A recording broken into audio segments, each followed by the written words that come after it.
cambia lo superficial, cambia también lo profundo, cambia el modo de pensar, cambia todo en este mundo, cambia el clima con los años, cambia el pastor su rebaño, y así como todo cambia, que yo cambie no es extraño, cambia todo, cambia,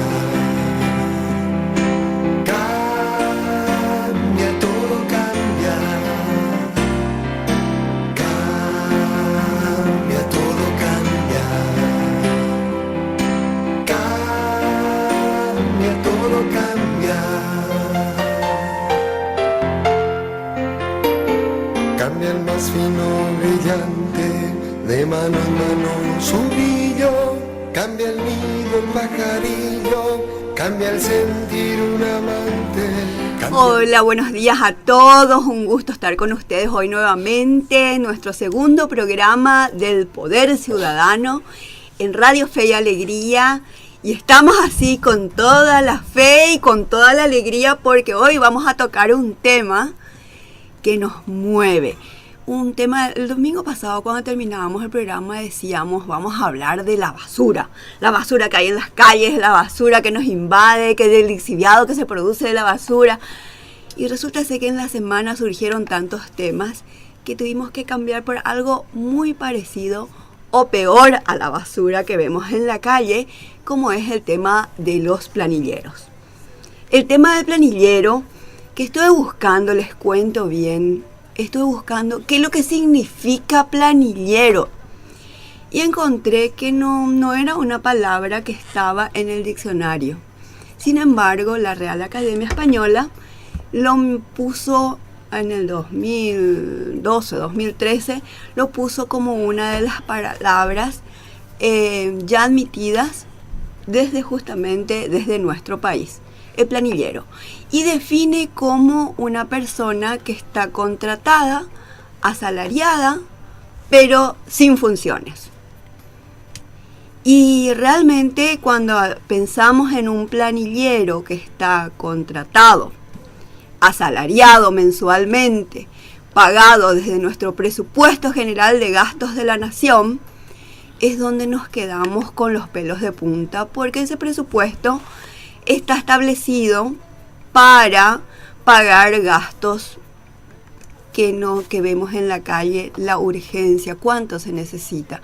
Cuando vemos niños en la calle mendigando por un pan, cuando vemos hospitales que no tienen camas y madres que tienen que parir en el piso, cuando vemos niños que tienen que estudiar bajo el árbol porque no tienen pupitres, o pupitres que le rompen los uniformes a los niños, esos uniformes que son comprados con mucho esfuerzo de sus padres, que todos apostamos a que nuestros hijos tengan que estudiar, y un Estado paraguayo que nos dicen no nos da la plata para todas las necesidades urgentes que hay en salud, en educación, en niños, en jóvenes, en lo que sea, pero son todas necesidades urgentes.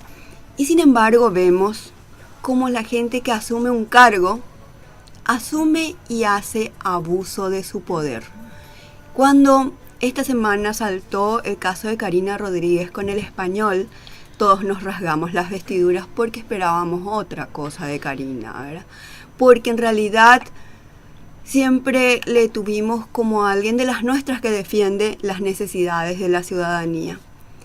Y realmente vimos con buenos ojos cuando se apartó del nuevo gobierno municipal y no tener que llegar a que demasiado se hable del tema, ¿verdad? Pero tenemos que tomar el caso del Español para hablar cómo eso puso otra vez en el tapete la situación que se vive con Víctor Bogado, que se vive con Ibáñez, que se vive con las secretarias B, con los caseros de oro, que se vive con, ahora saltó el caso de Gómez Berlangeri, el caso del Contralor. Son todos casos que están esperando respuesta de la justicia hace cuánto, 2 o 3 años, y las chicanerías que están siempre a la orden del día. Y realmente vemos de que estos casos que uno a veces nos quieren ganar por cansancio, nos quieren ganar porque también tenemos que trabajar, tenemos que vivir. Y sin embargo, hay necesidad de recordarle a la justicia, hay necesidad de recordarle a los parlamentarios que no estamos dispuestos a que abusen de nuestro presupuesto y que ellos no están puestos por el elector para usar y abusar de sus cargos. Yo creo que cuando hablamos de corrupción, que es lo que estamos hablando hoy, justamente nos hablan de cómo se corrompe, cómo se rompe, cómo se distrae, cómo se quiebra. No solamente en términos económicos, sino hay un quiebre. Cuando hablamos de corrupción política, hay un quiebre mucho más profundo, que es el quiebre de la esperanza, que es lo que no nos podemos permitir. Porque en realidad todos los problemas que hablamos, los problemas sociales, son problemas de convivencia. Los problemas de convivencia vamos a arreglarlos desde la política. Y entonces, donde vemos que ese conflicto permanente que hay entre ciudadanía y política, es donde tenemos que empezar a trabajar, a unir, a juntar las piezas y ver cómo hacerle frente a este estadio de corrupción que tenemos tan grande. Y para eso usamos el nombre de nuestro programa, que es el Poder Ciudadano, que es la contracara, que es el decirle a la gente que está en función de cargos, nosotros los ciudadanos, es cierto, primero la información, luego el conocimiento, profundizar en esa información, luego la organización y luego pasemos a la acción. Y eso es el Poder Ciudadano, y eso es lo que hoy intentamos en este segundo programa, vamos a poner sobre esta mesa, y para eso le invitamos a algunos referentes que no solamente tienen nombre y apellido porque tienen una trayectoria como abogados, sino también tienen algo que se llama la militancia ciudadana y política, ¿verdad? Entonces es muy importante saber que hoy está con nosotros Natalia Rodríguez, que ella se nos va a presentar ella misma. Hola Natalia, un gusto tenerte con Rosa, nosotros ¿cómo hoy estás? en nuestro segundo programa. Qué genial, felicitaciones entonces por el espacio, Rosa. Un saludo a toda la audiencia y bueno, en realidad estamos conformando varios espacios, entre ellos está la lucha gremial y sobre todo esta lucha social que has mencionado, ¿verdad? Estamos conformando un espacio que se llama Colectivo Social Icatú. Y como bien lo dijiste, Rosa, con el objetivo de potenciar ese poder ciudadano, nosotros queremos generar conciencia, unidad en la diversidad y sobre todo generar organicidad, hacer que la gente llegue no solamente de esa información a la acción, sino a la acción organizada. Eso es lo que queremos. Bien, gracias Natalia, un gusto tenerte acá. Gracias. Y veo que viniste acompañada de Dardo. Dardo que dice, yo no voy a hablar, pero en realidad yo creo que Dardo es uno de los que más tiene que decir en el tema del colectivo social Icatú, pero le vemos todo el tiempo. Le vamos a tener que nomás luego saludar en un rato, pero antes yo les quiero presentar al otro abogado, que en realidad yo le pedí encarecidamente que venga hoy domingo, porque no solamente tiene esas características de ser abogado, litigante, de vivir de la profesión, también de tener una militancia ciudadana política de larga data, sino también tuvo un cargo muy importante y muy sensible, como él fue el director de asesoría jurídica de la SEAM. Fui director de la asesoría jurídica de la SEAM. O sea, sabe mucho de lo que es el manejo de una asesoría jurídica de un ente donde la sensibilidad así está, el tema ambiental, socioambiental está así, todo el tiempo tuviste que trabajarlo, ¿verdad, Juanchi? Bienvenido a nuestro programa. Bueno, muchas gracias, Rosa, por la invitación. Yo vengo como ciudadano a opinar y a también colaborar en tu programa. Un saludo a toda la gente que nos está escuchando.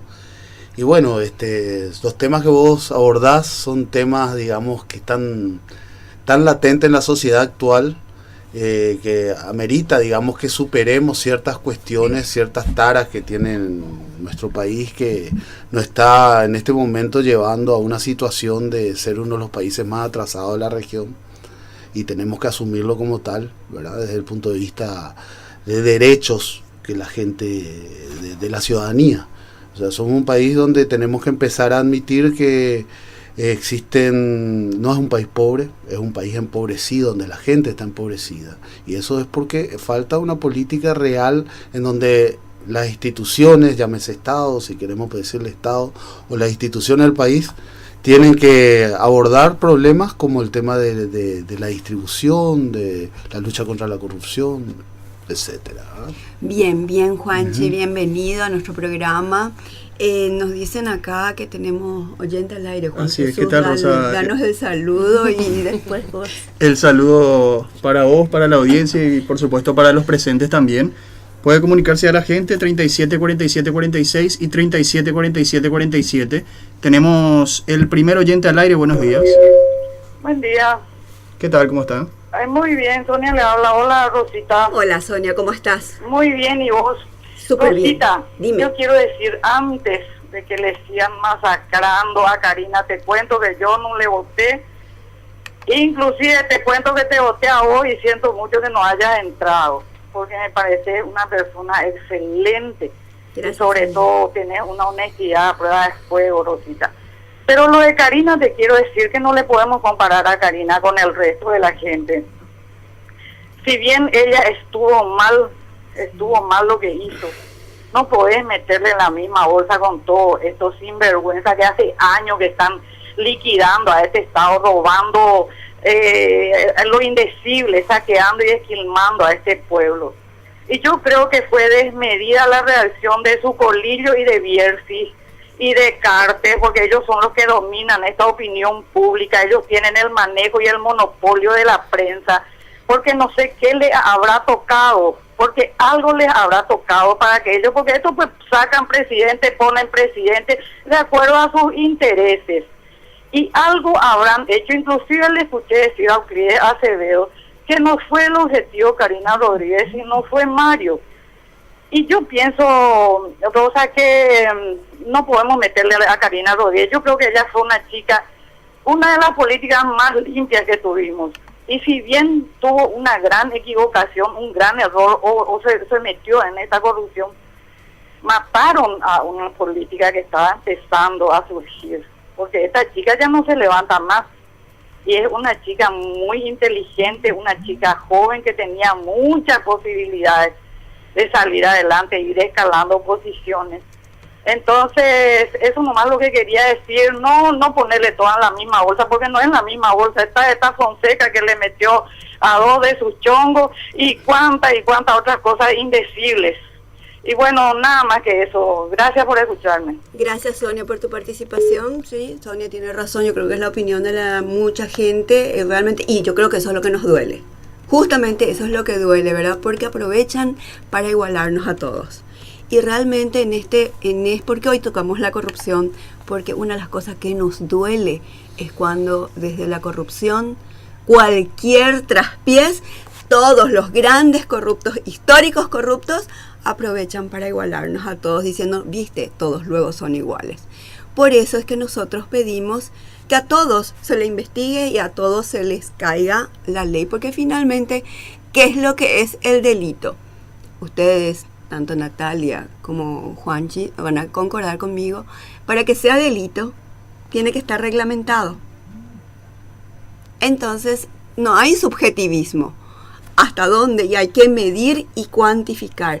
Y no es lo mismo un error que un delito, así como no es lo mismo un delito que una tanda de delitos. Bueno, lo que nosotros buscamos es justamente que la ley caiga sobre todos. En el caso Karina fue de una semana.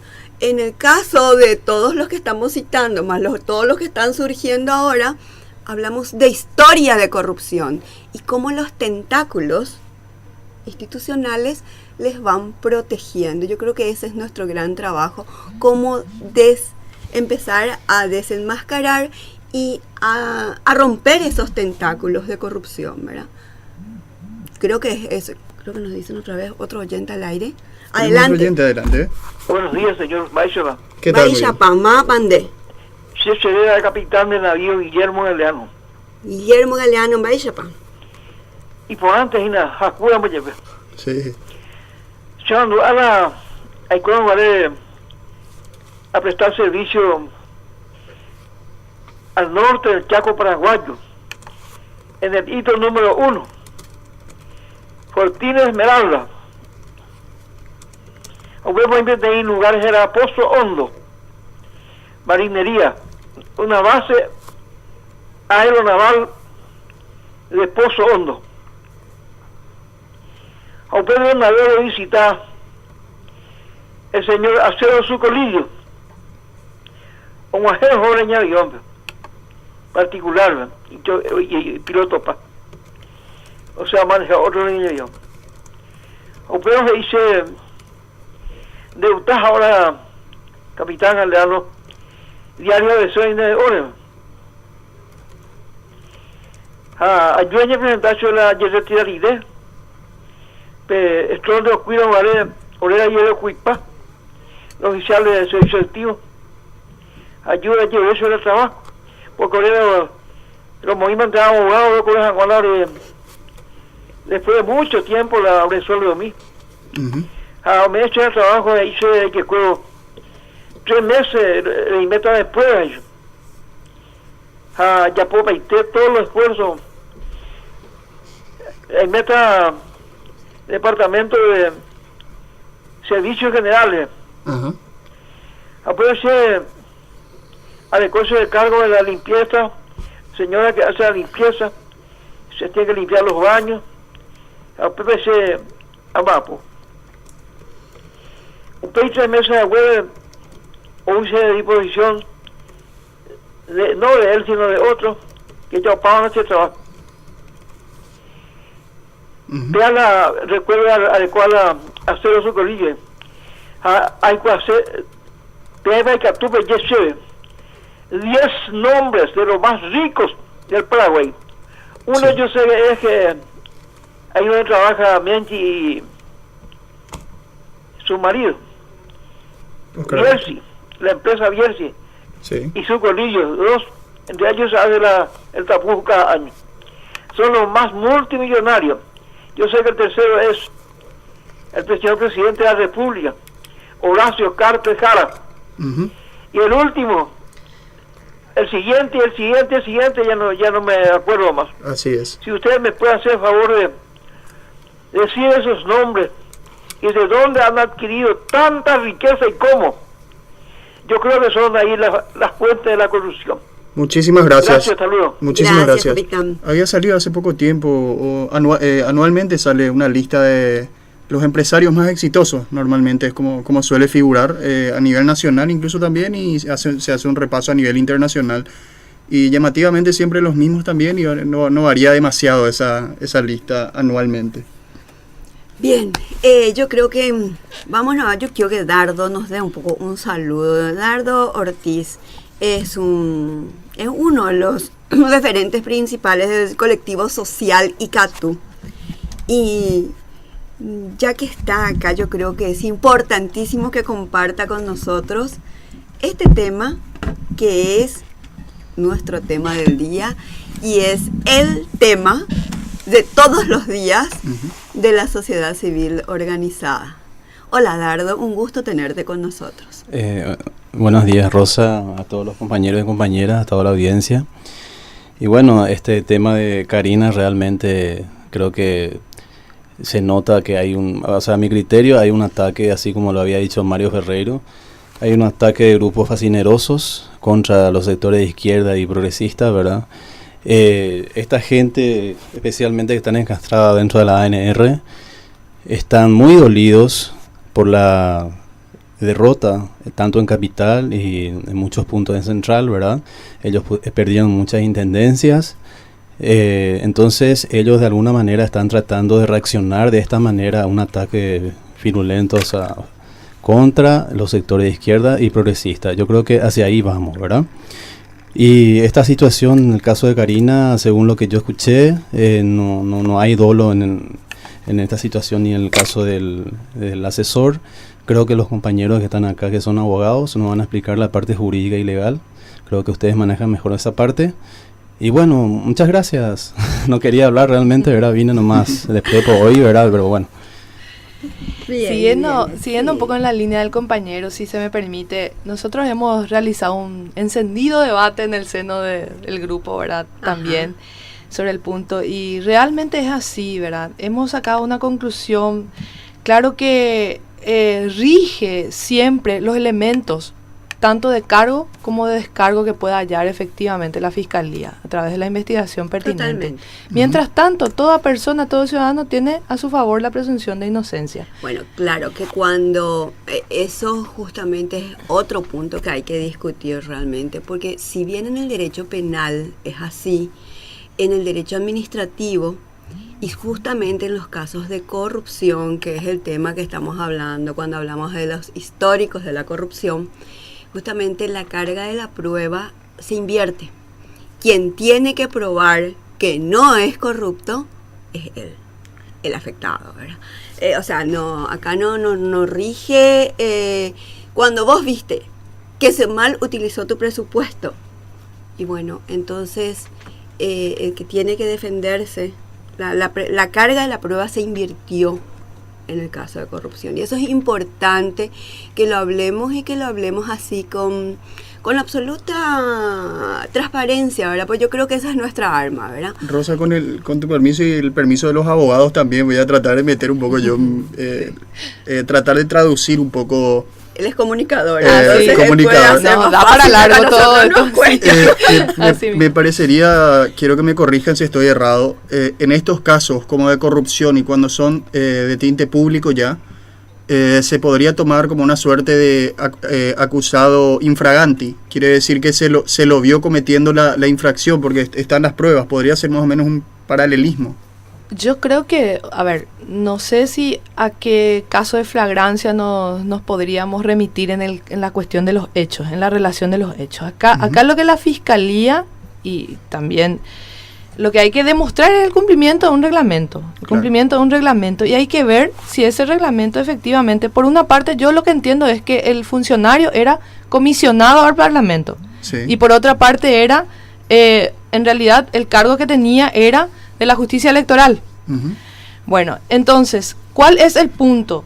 Se tiene que conocer y querer el producto. Tenía que haberse el autor en su representación de los hechos dentro de los elementos objetivos que describe la conducta dentro del derecho penal. Hay pues una conducta descripta por ese catálogo de hechos punibles que se llama nuestro Código Penal. Sí.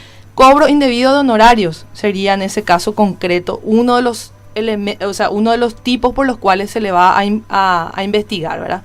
Entonces, allí está la descripción. Hay que ver si de la relación de los hechos cada uno de esos elementos son satisfechos por la conducta descripta. O sea, Karina tuvo que haber tenido en su cabeza, se tuvo que haber representado el hecho de estafar al Estado paraguayo, por decirlo mal y pronto. Tuvo que haberlo hecho apropiándose ella o un tercero de un beneficio patrimonial indebido.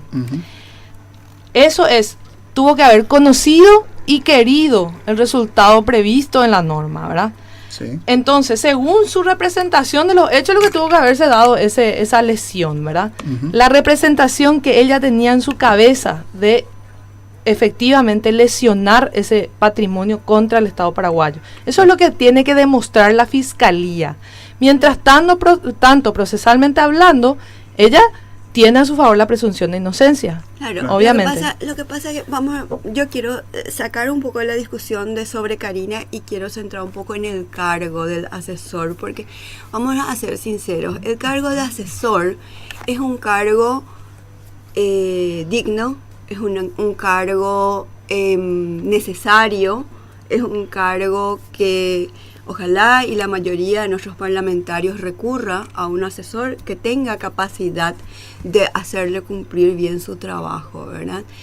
Pero para eso, el cargo de asesor, justamente cuando contrastamos con lo que es un planillero, cuando hablamos de una secretaria VIP, cuando hablamos de unos caseros de oro, cuando estamos hablando de personas que se contratan sin funciones, y ojalá que la Fiscalía pueda encontrar, bueno, ¿para qué estaba siendo contratado este Señor. español?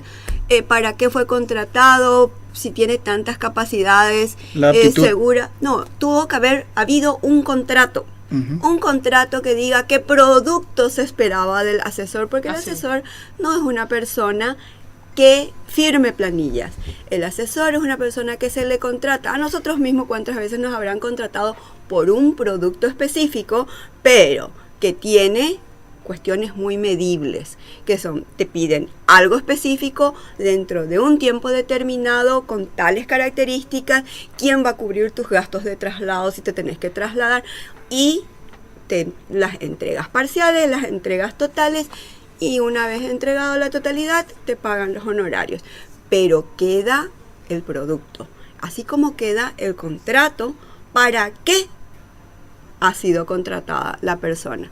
Y este es el tipo de cosas que nosotros no podemos empezar a embarrar, porque si no parece que igualamos todo. Así es lo mismo ser un asesor que ser una persona, un secretario de oro, un asesor, o sea, una secretaria VIP que tanto se le llamó. Total. De una manera. Se están usando palabras que peyorativamente se van descomponiendo. Sí. Por ahí es el daño que nos viene haciendo la corrupción, que no solamente es en términos económicos. Lo importante es pensar un poco cómo quiebra las relaciones, los valores, cómo se quiebran detrás de estas conductas corruptas. Sí. Tenemos un oyente al aire. Sí, hola Rosa, qué alegría escucharte. Hola, buen día. ¿Vos sos Ana? Sí, Ana soy. Qué gusto escucharte, Ana. Bueno, no sabía de cuándo tenés tu programa nuevo, porque antes había una cosa de la música, algo así. El segundo programa, este es el segundo domingo, Ana. El segundo domingo, bueno. Es lo que dijo el marino que habló, el militar. Es una persona que siempre colabora mucho, conoce mucho y sufrió mucho por lo que veo defendiendo la tricolor. Bueno, en la época de los feudales, los dueños del mundo eran los reyes. Los reyes decidían sobre la vida y todas las personas, y eran los tres poderes. No había todavía la res pública, recién con la Revolución Francesa, y ahí el poder le daba supuestamente los dioses, o sea, con la complicidad del clero. Y el clero tenía mucho peso, pues tenía la Inquisición, que cree o muere. Preguntarle a Galileo Galilei, que le hicieron callar porque el clero no podía equivocarse. Según ellos, la tierra era cuadrada sobre un elefante, qué sé yo, y Galileo Galilei dijo que giraba alrededor del sol y que era redonda y que esto que aquello, ¿verdad? Y entonces la Inquisición le hizo callar, y lo mismo nomás él averiguaba la luz de la luna, ¿verdad? Seguía estudiando los planetas y las estrellas. Bueno, por eso muchos centros científicos. Después vino ñácate la Revolución Francesa, le cortaron la cabeza a María Antonieta y a toda la gente que abusaban del poder, ¿verdad? Y bueno, con la gente culta, ¿verdad? Le avisoró al pueblo y mucha gente, pero cuando eso surgió los derechos humanos y la red pública, la cosa pública, pero lastimosamente cuando eso, una señora con el tití afuera, estaba ahí en la foto de la Revolución Francesa, sin embargo, no le dieron sus derechos a la mujer. La mujer peleó la Revolución Francesa y no le dieron sus derechos. Claro. Después vino la era industrial. El dueño de las personas era el jefe, el patrón, el dueño de la empresa.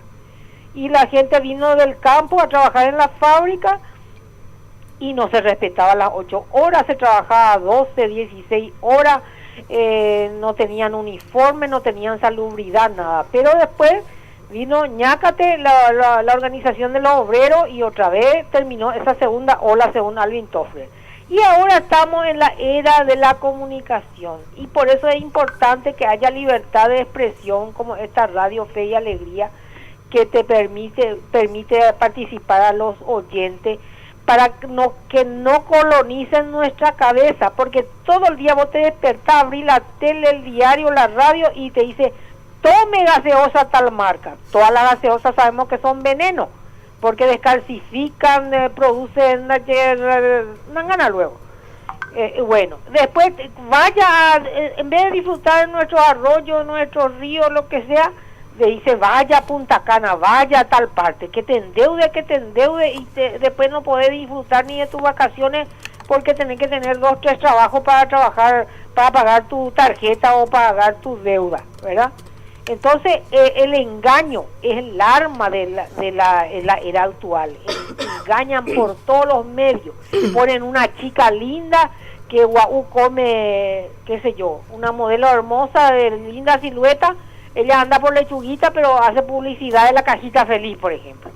Y así esa incongruencia, esa industria de la mentira, mienten en las películas y todo. Y bueno, hasta ahí nomás porque quiero escucharle a ustedes también y es poco el tiempo. Gracias, ¿Hasta Ana. qué hora va esto, Rosita? Hasta las 12:30.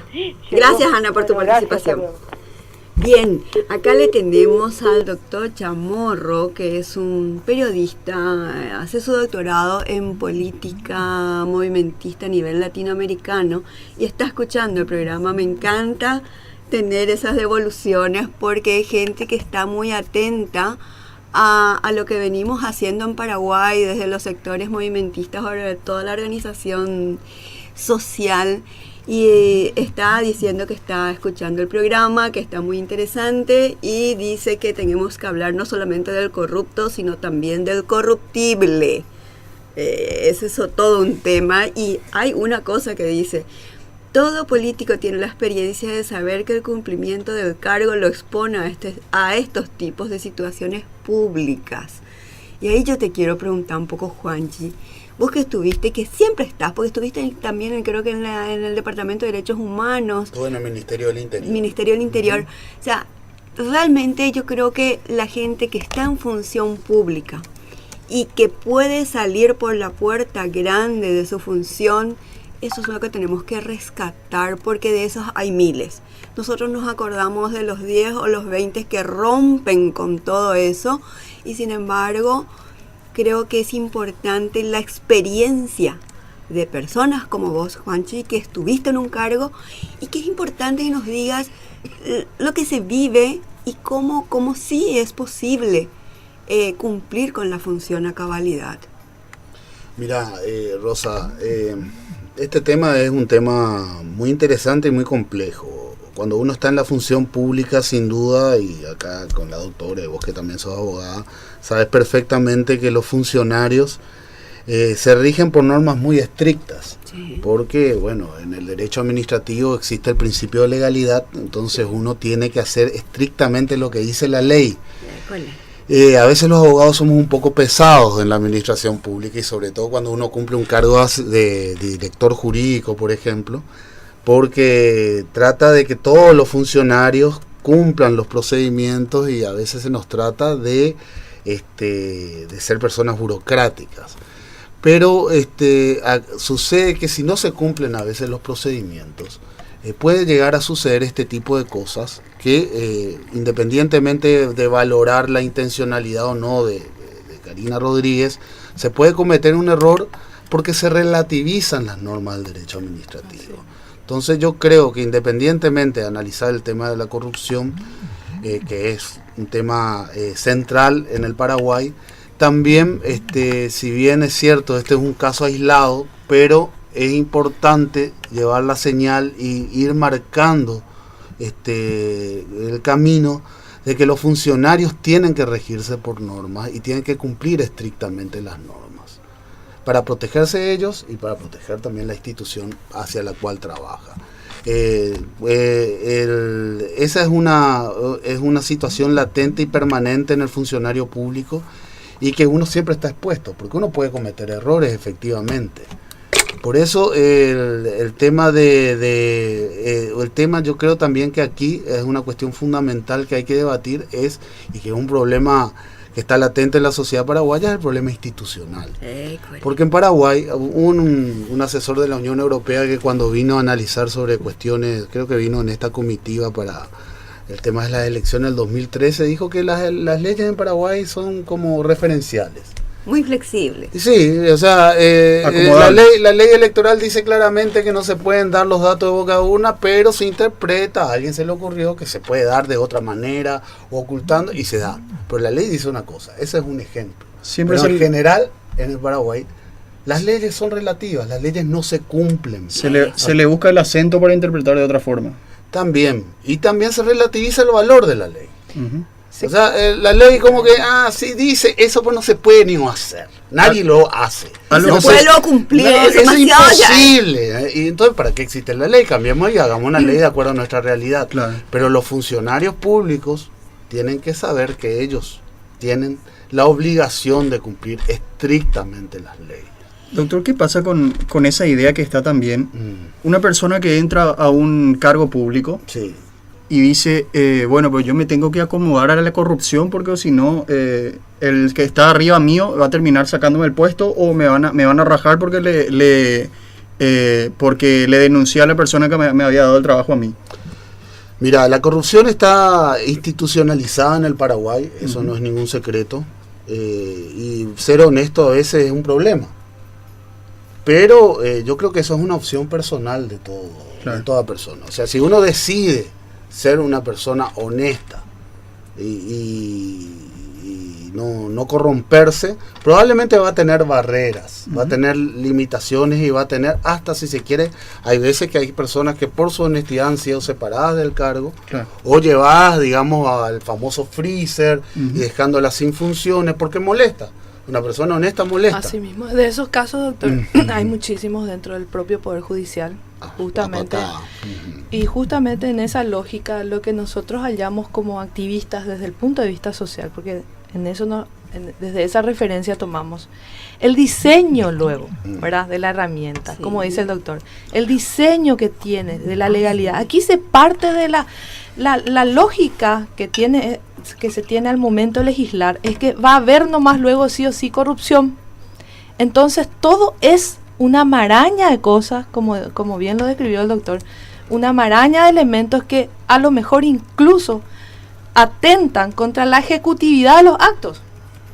Totalmente, o sea que aquí no se basa nada en la confiabilidad, ni en la ética, ni en la idoneidad de la persona. O en la transparencia. Claro, la lógica es diferente. Sí. Es totalmente lo contrario. Entonces ahí hay un problema muy grave y por eso, aparte de que existen partidos que tradicionalmente han institucionalizado y masificado el robo, nosotros desde nuestra perspectiva social, nuevamente decimos, se valora pero altamente el acto decente en que la compañera Karina, ¿verdad?, realmente realizó al momento de apartarse de eso, de tomar una decisión tan grande como es la renuncia, más allá de todas las cuestiones. Nosotros valoramos ese acto.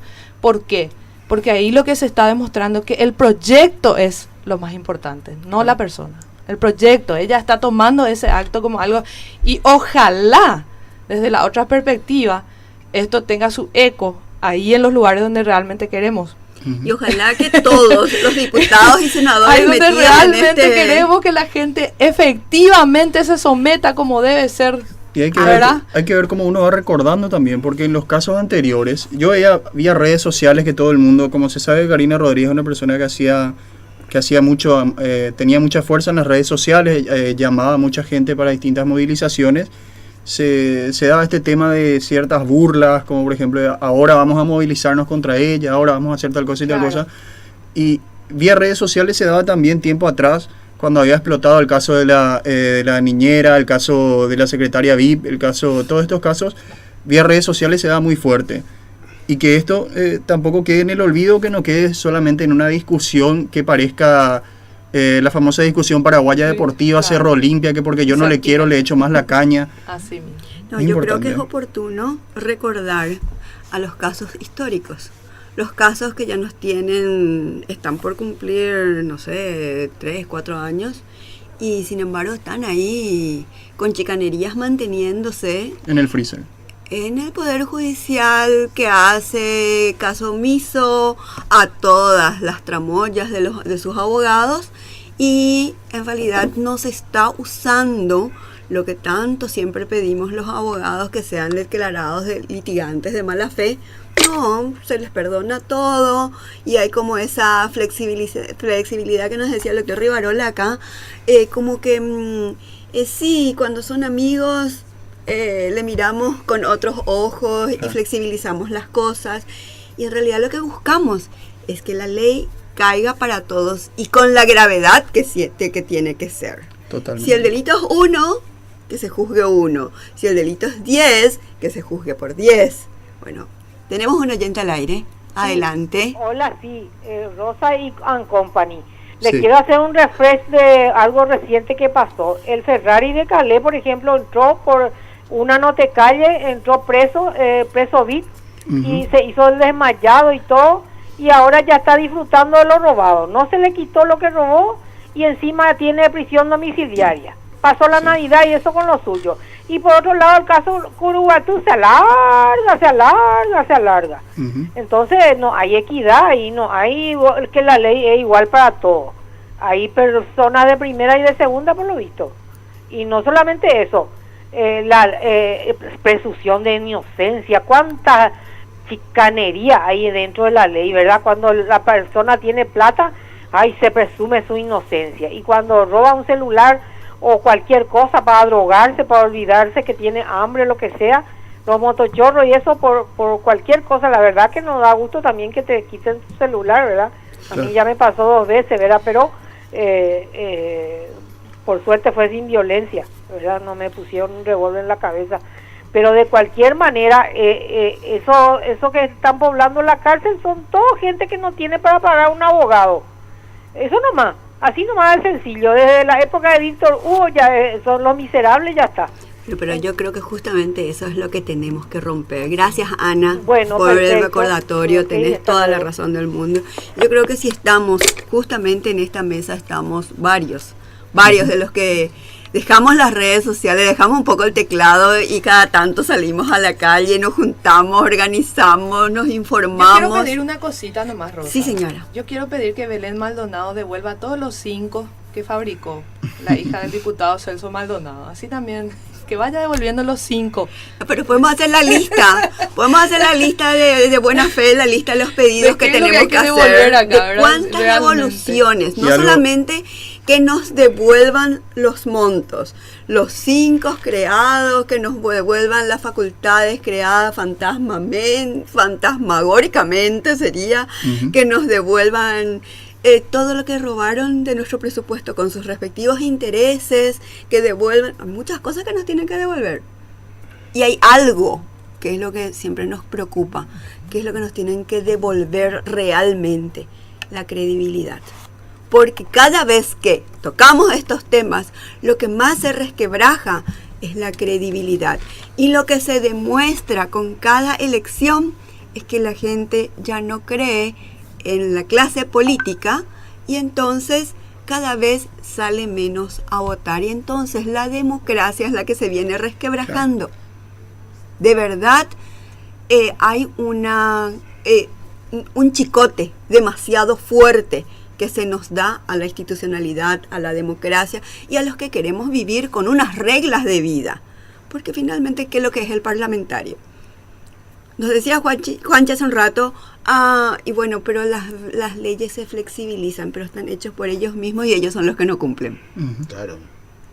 O sea, acomodan y se inventan esas leyes. Eso es lo grave del parlamentario. Hace poco tuvimos un caso, un poco haciendo memoria, de una ley que no cumplió el proceso establecido en la Constitución y se sancionó. Sí. Que fue la ley, creo, del tabaco, ¿verdad? El impuesto al tabaco, que hubo una modificación en el Senado, no volvió a diputado y la sancionaron así.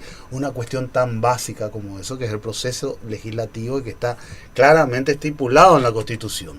O sea, si no somos capaces de cumplir mínimamente los procesos para hacer una ley, cosa que no está puesta en discusión. ¿Y por qué? Porque es una ley que probablemente hay ciertos sectores económicos que están interesados que salgan de determinadas maneras, y entonces se relativiza el valor de la norma, inclusive de nuestra Constitución.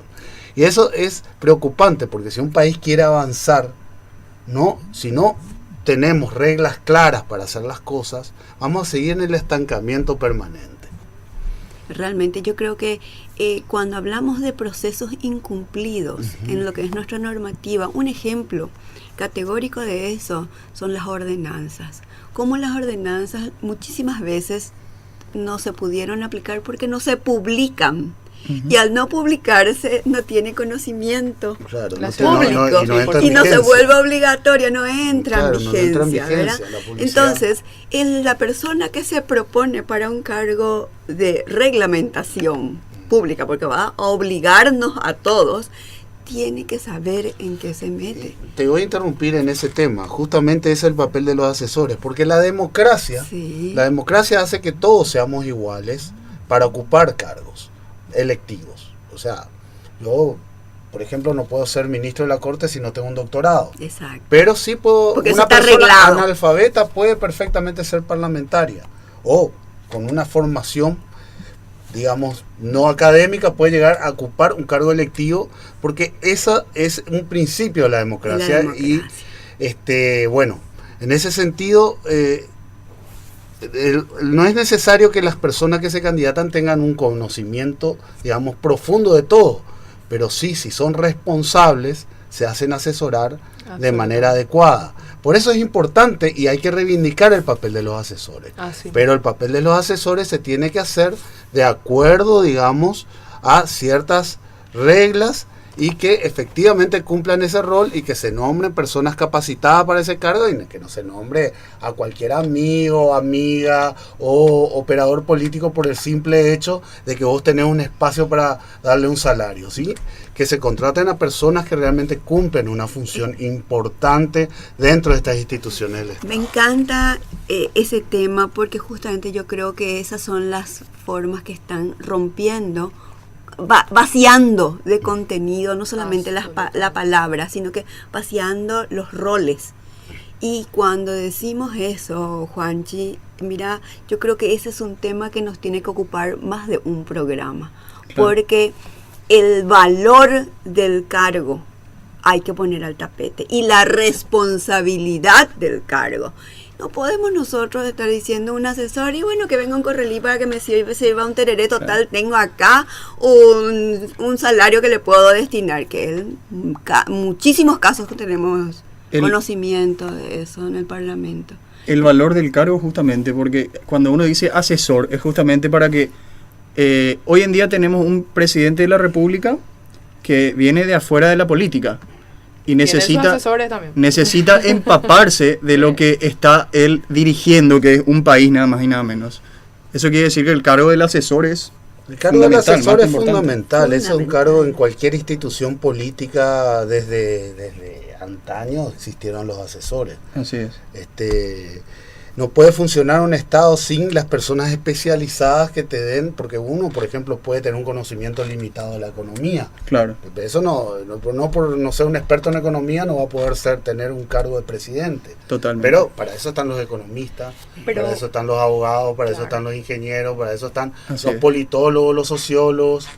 Eso nos remite nomás un poco también a lo que era el tema general, digamos, del programa. Perdón si se me permite, ¿verdad? Sí. Hablamos de los roedores de presupuesto. Acá los roedores de presupuesto estamos hablando de la punta del iceberg recién, ¿verdad? Como dijo recién Rosa, vamos a necesitar unos buenos espacios porque el planillerismo tiene, no sé, muchos más ingredientes, más elementos. Totalmente. Unos tentáculos que no nos hacemos idea. No solamente eso. Ay, oyente al aire y después nos vamos al corte, ¿verdad? Así es. Buen día. Hola, Rosa. Hola. ¿Qué tal? Yo, disculpame que llamo otra vez. ¿Vos no tendrías un celular donde se puede enviar mensaje o algo por el estilo? Así mismo es. Ahora vamos a estar habilitando los números telefónicos y vamos a estar pasando. De paso le saludamos. Sí. Bueno, yo lo que quería saber, el presidente de la República le tiene a ese señor Cuadra, que fue el asesor de Pinochet. ¿En qué? Ustedes no saben en qué circunstancias esos asesores le paga el Estado o le paga el de su bolsillo o cómo es el tema, porque creo que tiene como 5 o 6 asesores. Y después yo digo que también ya es el colmo esta cuestión de los asesores, si bien es cierto que necesitan No puede ser que todo el mundo se postule, la mayoría son abogados, contadores, qué sé yo, y a la gran 7. Otra vez nosotros tenemos que pagar nuestro bolsillo para que le asesoren a esto. Claro. Entonces que se queden nomás los asesores y que salgan ellos. El colmo ya es. Bueno, gracias. Muchísimas gracias. Tenemos 20 minutos ya de las 11 de la mañana. Corre realmente la hora cuando se habla de cosas tan interesantes.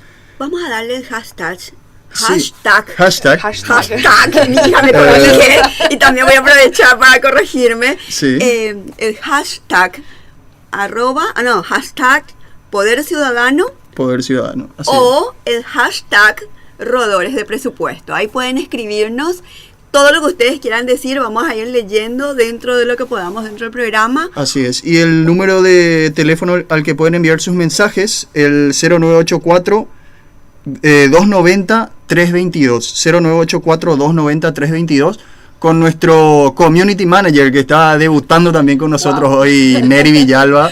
Vamos a pasar a saludar también después. Neri y Villalba y Ramonita Castillo en la producción, y Ramonita, que allá hacen así, están haciendo todo, no sé qué están haciendo ellos, pero ellos, para que nosotros estemos acá con ustedes, hablando con la gente, y ellos están trabajando muchísimo. Así es, nosotros disfrutando acá con la temperatura adecuada y ellos trabajando a full ahí.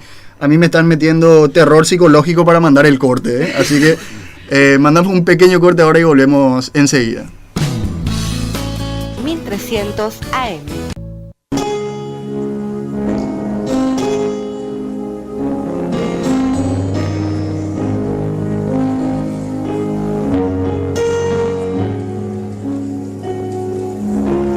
Si te quiero solo de Jesús, mi amor, mi cómplice y todo. Y en la calle codo a codo, somos mucho más que dos. Somos mucho más que dos.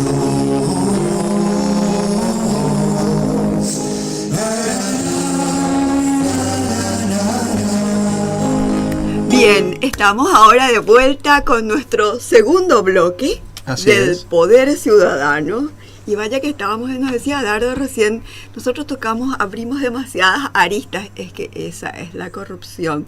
Donde le mires, parece que estamos, como que hacemos agua por todos lados y como que tenemos que tocar un tema y el otro tema porque están ligados unos con otros. Y ojalá tengamos la suficiente organización mental de mucha gente como para que podamos trabajar organizadamente en profundizar en realidad cada ítem, cada tema, y que sobre todo la gente que asume un cargo electivo, una responsabilidad de funcionario público, sepa que hay un poder ciudadano capaz, un poder ciudadano que las ve claras, que tiene argumentación, que discute los temas y que no nos van a embromar así nomás.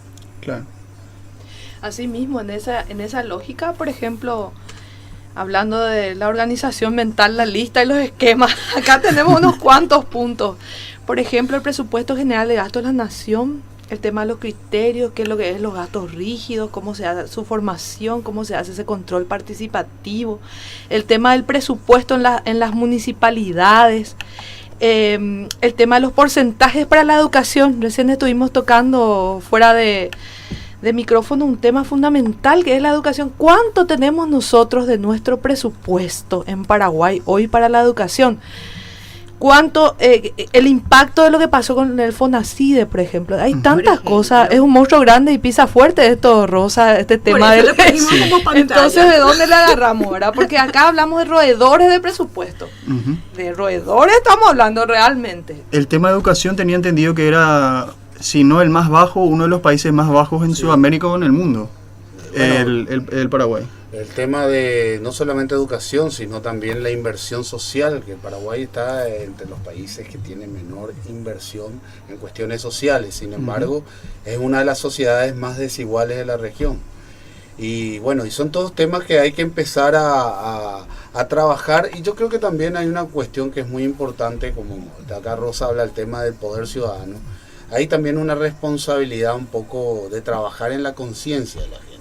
Yo creo que en Paraguay hay un problema que la gente muchas veces desconoce cuáles son sus verdaderos derechos.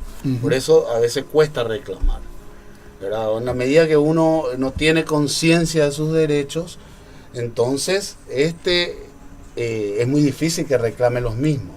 O sea, siempre se ha visto al Estado como un mecanismo por intermedio del prebendarismo llegar a conseguir algunos privilegios. Sí. Pero no vemos que el Estado realmente tiene la obligación de cumplir, digamos, con los derechos de las personas. Esa idea de que el Estado está al servicio del ciudadano.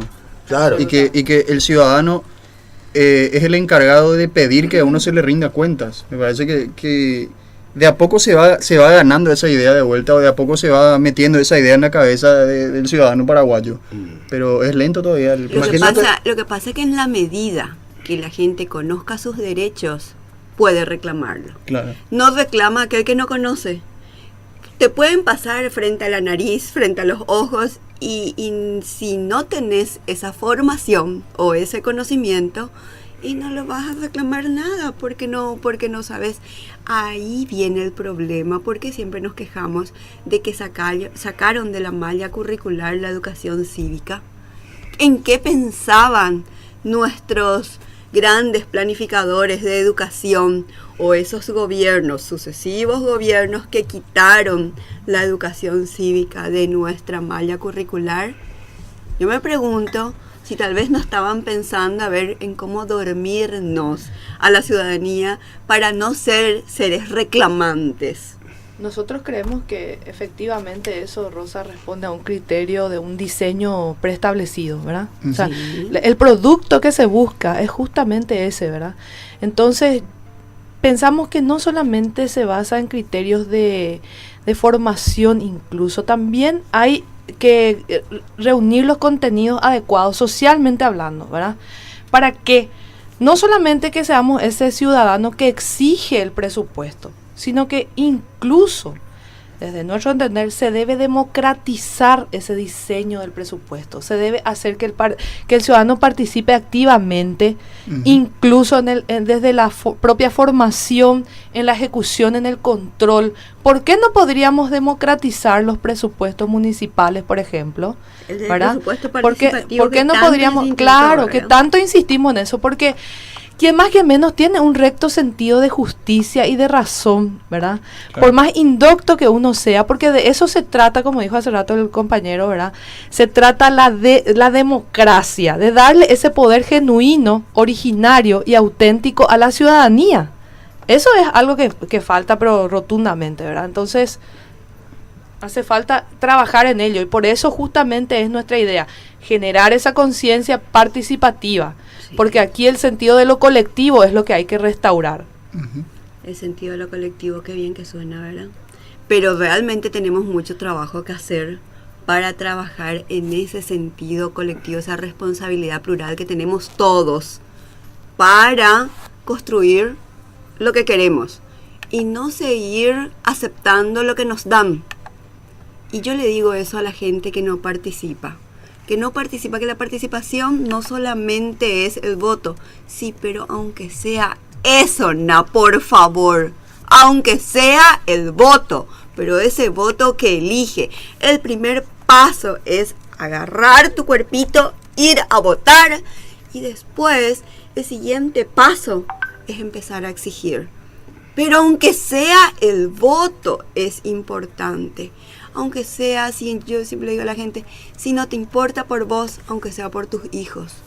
Porque el día de mañana, cuando ya no sepamos qué comer, ni dónde ir a estudiar, ni qué vamos a hacer para poder incidir, ahí nos damos cuenta de cuánto tiempo perdimos por no participar, por no tomar la cosa a tiempo.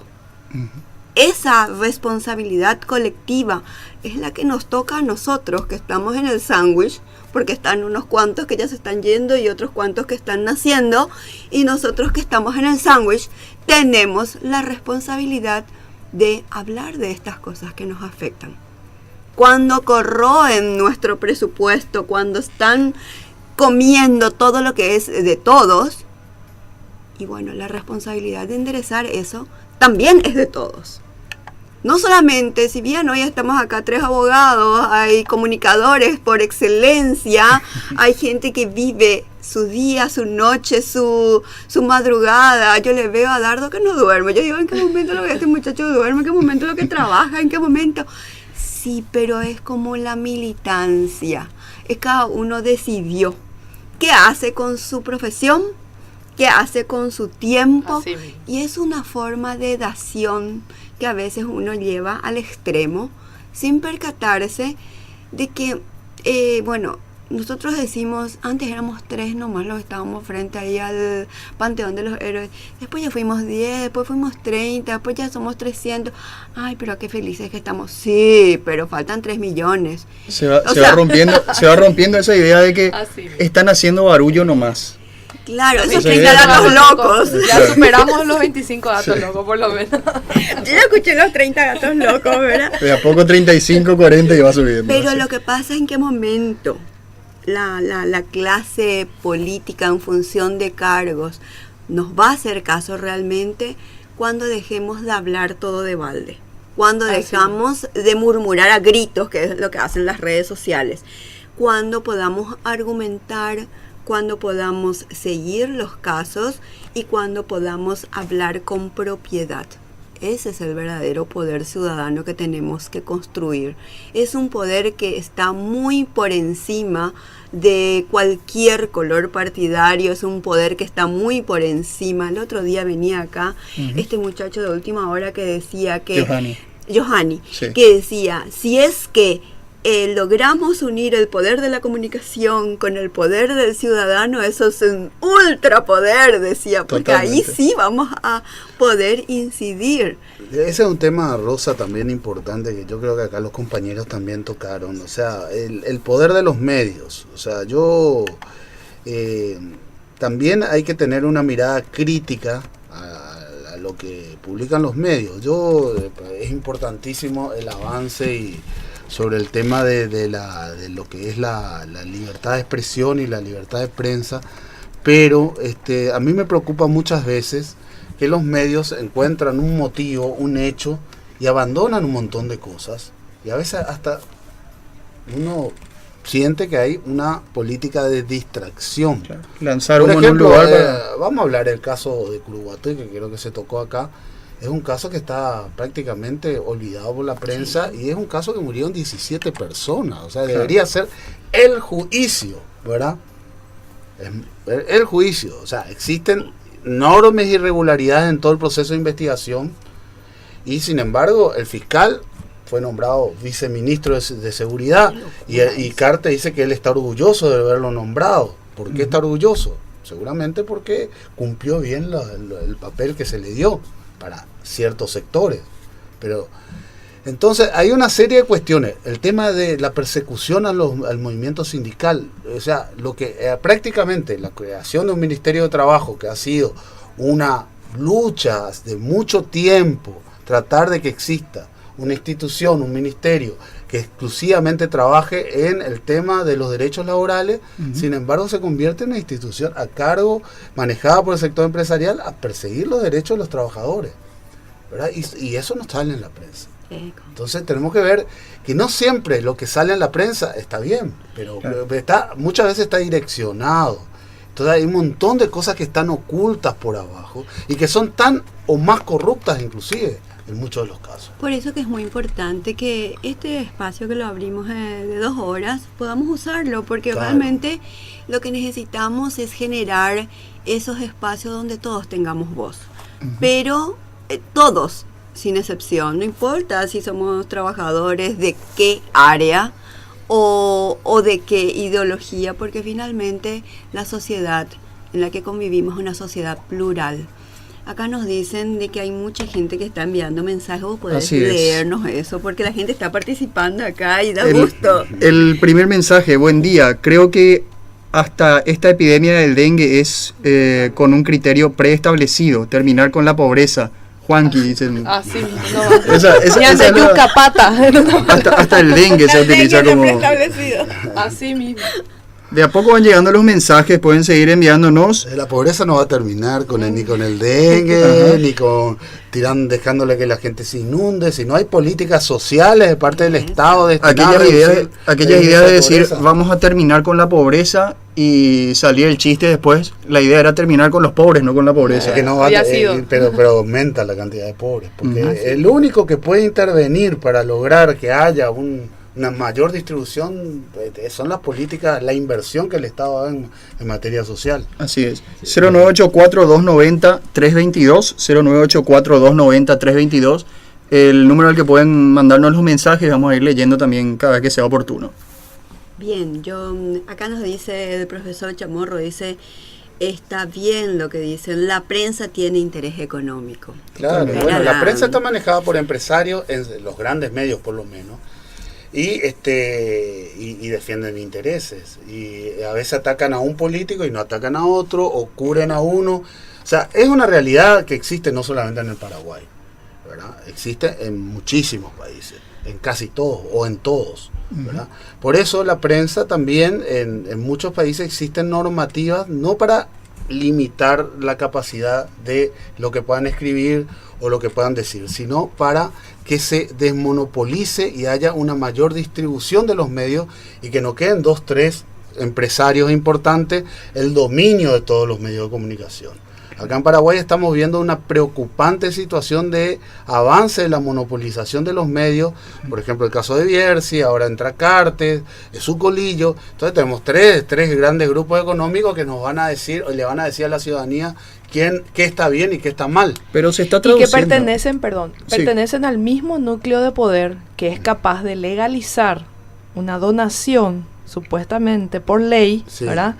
Y que unida al otro aspecto que es comunicacional, la gente se queda con qué pasó, ¿verdad? Y en eso es lo que realmente hace falta resquebrajar eso, tenemos que romper eso, de alguna manera tiene que existir, porque ahí hay un agujero muy grande. Claro. Esta gente está realizando, tienen la lapicera y tienen la comunicación a su favor, entonces se blanquean con una ley y nos quedamos pensando qué pasó acá, ¿verdad? Claro. Sale con grandes titulares al día siguiente, quieren deforestar Reserva Nacional. Totalmente. No, claro, y no se dice la verdad, o sea, tocando un poco el tema ambiental que a mí me tocó trabajar, como dijo Rosa, porque Paraguay es uno de los países, sobre todo actualmente en el Chaco, como en la región oriental casi ya no quedan bosques, que de uno de los lugares de mayor deforestación del planeta. No es porque hay unos campesinos, es porque hay una política destinada a apoyar cierto modelo de desarrollo que indefectiblemente trae una destrucción y un sistema extractivista que está sin ningún tipo de límite, está destruyendo el medio ambiente. Claro. Y entonces te hablan, hay mucha hipocresía, te hablan de la deforestación, pero por otro lado defienden ese modelo.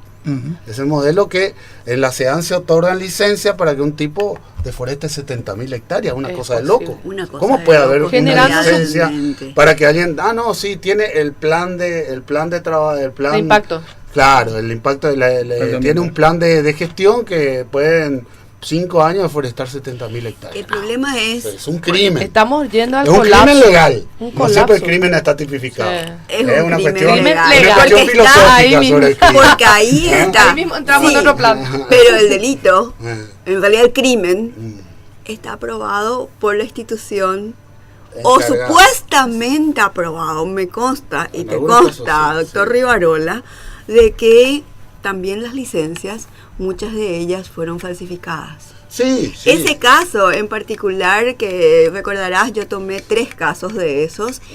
Uno de esos casos llegó a sentencia, fue un caso histórico, nos costó muchísimo, pero se comprobó de que el funcionario le había falsificado a su director de control y se cayeron como 10 casos. Yo 3 de esos nomás querellé porque tampoco no me puedo pasar la vida trabajando en eso. Sin embargo, en ese juicio se condenó a 3 años de prisión a este funcionario. Eso fue en el 2012. Ahora, finales, el último día del 2015, el último día de tribunales, logramos que ese expediente llegue de vuelta porque fue apelado, fue a la corte por inconstitucionalidad, por casación, en todo el circuito, en todo el proceso, se le dio con el palo por la cabeza, por suerte, y en realidad el 31 de diciembre, último día hábil del 2015, volvió y quedó en el juzgado de sentencia, ejecución de sentencia, para que este funcionario que falsificaba las licencias vaya a parar a la cárcel por 3 años, ¿verdad? Y realmente yo creo que esos son casos que hay que ponerlos al tapete, porque o si no, la corrupción queda en la SEAM. Sí, pero hubo una persona responsable, y en este caso no eran los funcionarios los que firmaban, sino que había una falsificación de firma. Porque si no, la corrupción, que es tan amplia y tan dañina, no tiene responsables. Y nosotros, yo creo que justamente nuestro trabajo es darle cara a la responsabilidad. Porque si no, parece, bueno, deforestan, nos viene el niño, nos viene la niña, nos vienen las inundaciones, ay, no pasó nada. Sí, pero se deforestó miles de hectáreas.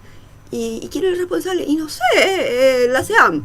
Sí, pero la SEAM tiene nombre y apellido, ¿quién lo hizo? Claro. O sea, ¿y quién? No importa si algún parlamentario estuvo por medio, algún político influyente, algún empresario influyente, no importa.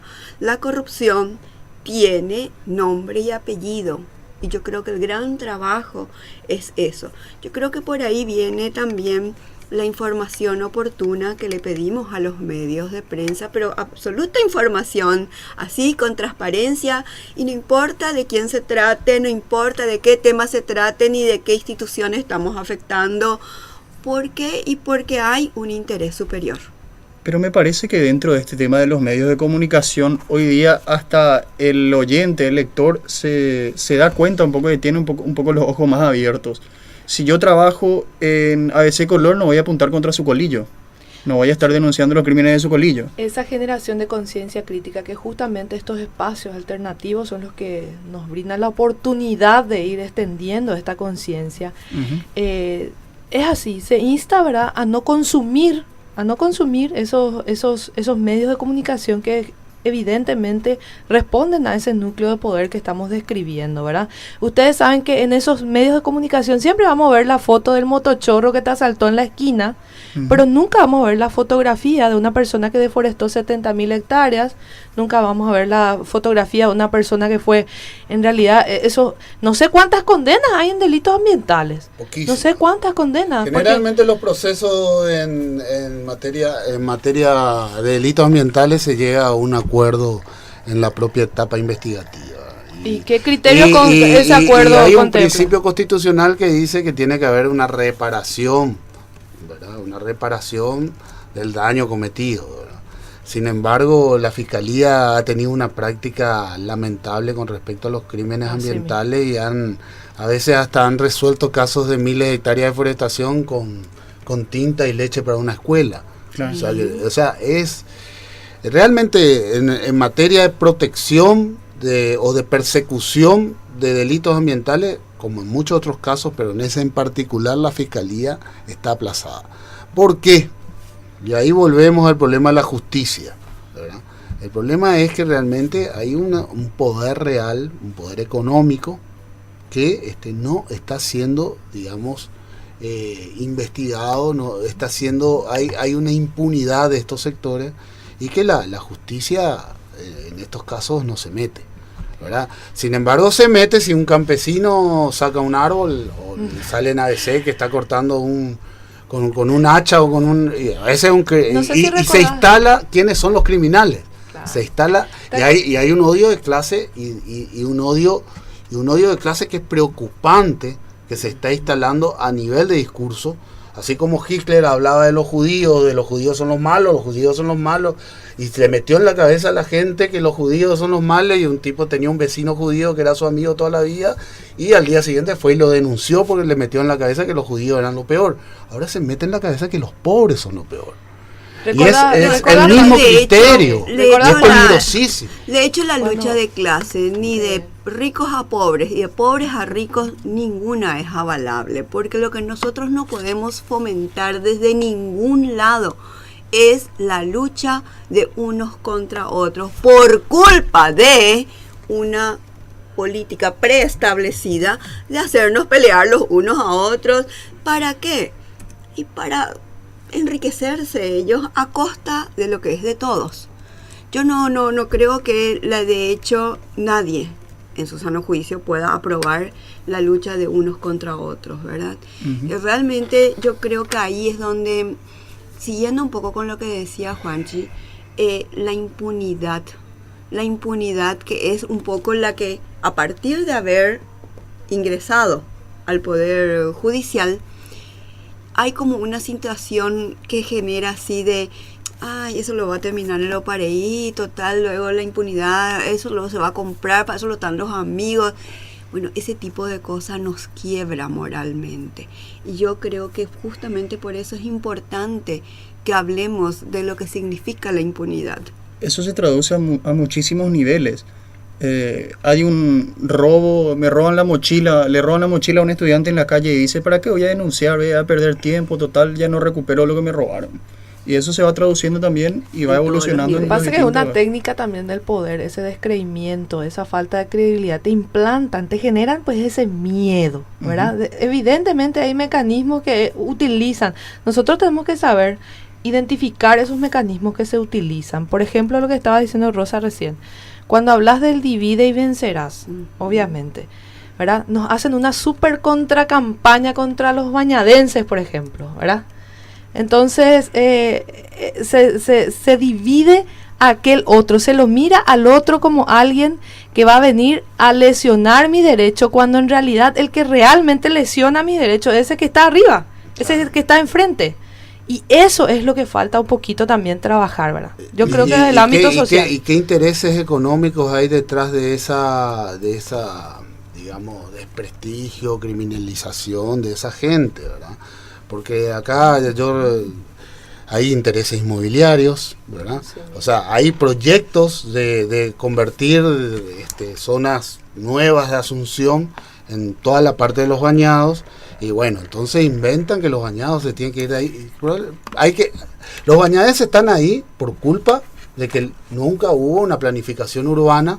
Claro. No es culpa y social. O no se respetó. Claro. Ahí pues está y con un problema social grave, ¿verdad? Donde no hay una política de vivienda, no hay o sea, y entonces, claro, es más fácil y es muy fácil de catalogar el discurso, ellos son los culpables. Así es. Atacar a los que se les permitió que entren. Y los que tienen menos posibilidad de defensa también, quizás. Y los que tienen menos posibilidad de defensa y es increíble cómo la sociedad repite los discursos, repite y se instala. Miente, que algo quedará, decían los nazis, ¿verdad? Tenemos otro mensaje de la audiencia también. Si los campesinos hubiesen deforestado, hubiesen sido archimillonarios como los ojeros o marihuaneros, eso también. Que otro... El modelo de vida campesino está desapareciendo por causa de este modelo. Así es. Nos acercamos. Acá otro oyente dice: la impunidad es un mecanismo usado por el poder hegemónico por interés económico y político. Así es. Nos acercamos al mediodía, a las 12. Y vamos a hacer otra vez un pequeño corte. Estamos bebiendo, volvemos enseguida. Puede seguir comunicándose la gente. 37 47 46 y 37 47 47. Y a través del WhatsApp también, 0984 922 422. Volvemos enseguida. Corte y volvemos. Caminando y cantando una misma canción, porque a todos...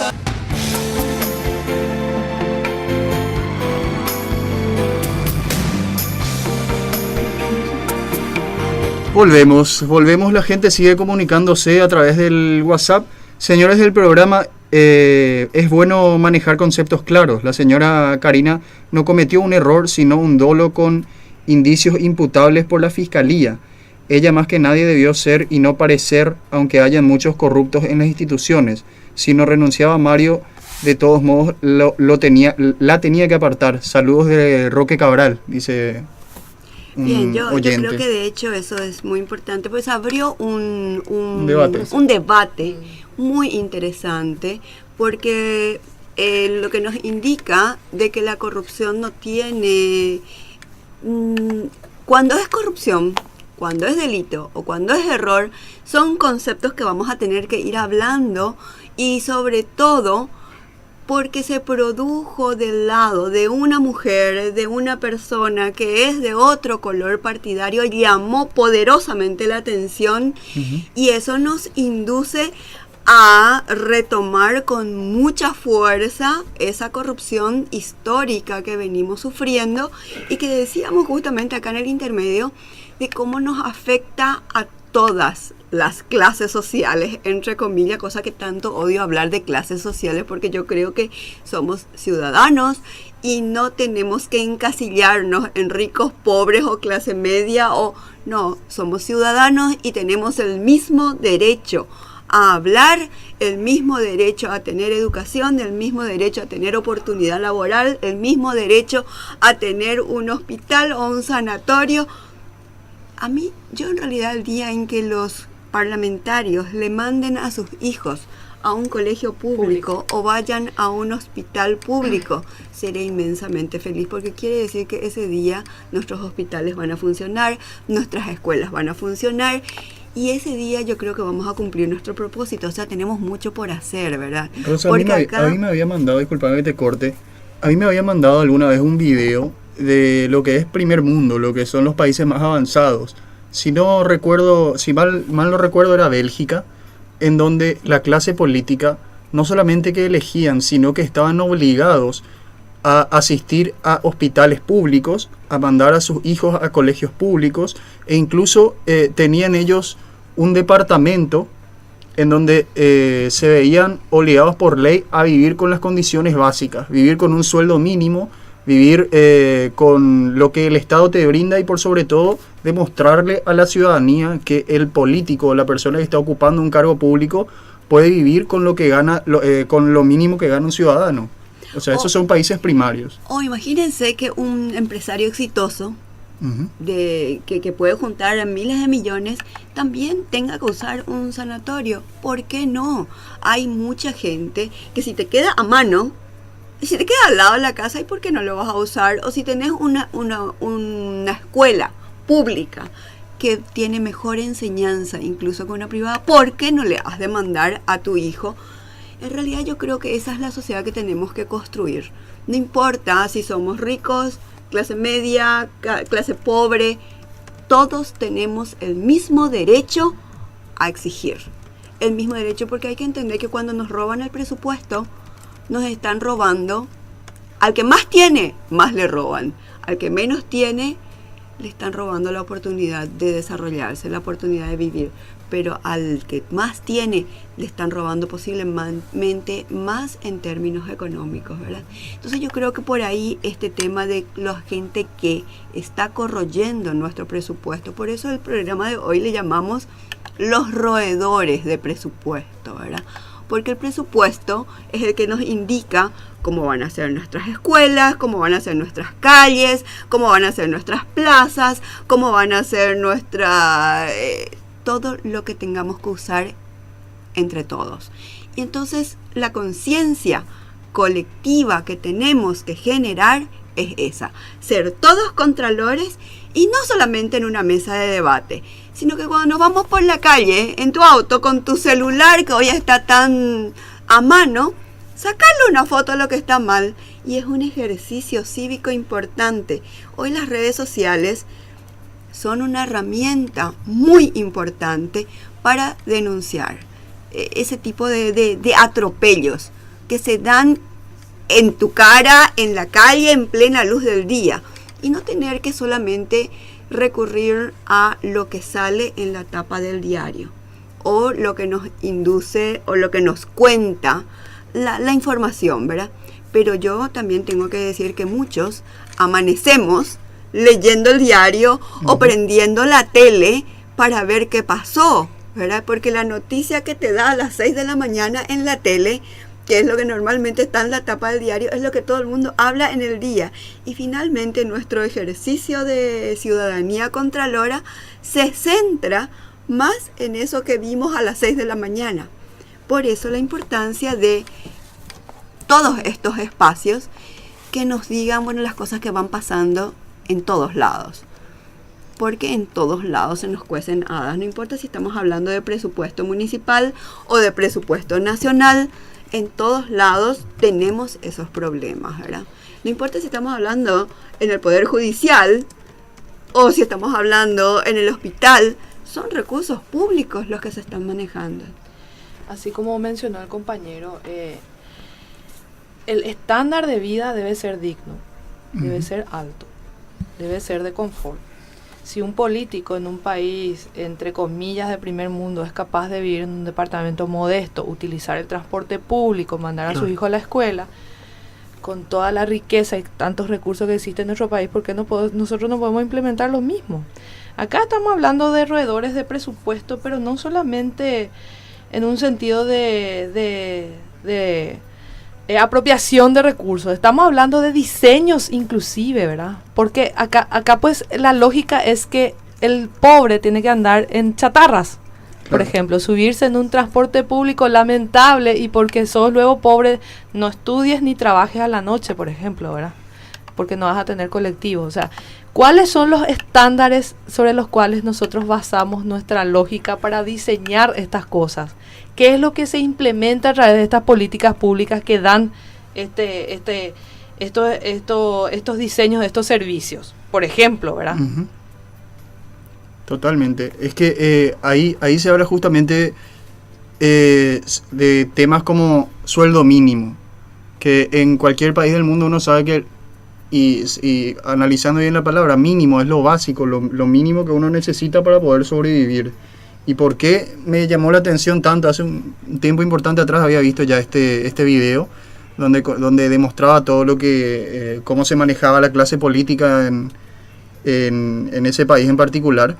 Cuando uno te dice sueldo mínimo, quiere decir que es lo mínimo que uno necesita para poder movilizarse, para poder darle confort a la familia. Y si la clase política te demuestra que la persona que fue electa para gobernar el país puede vivir con lo mínimo, quiere decir que todo el resto tendría que poder vivir de la misma manera.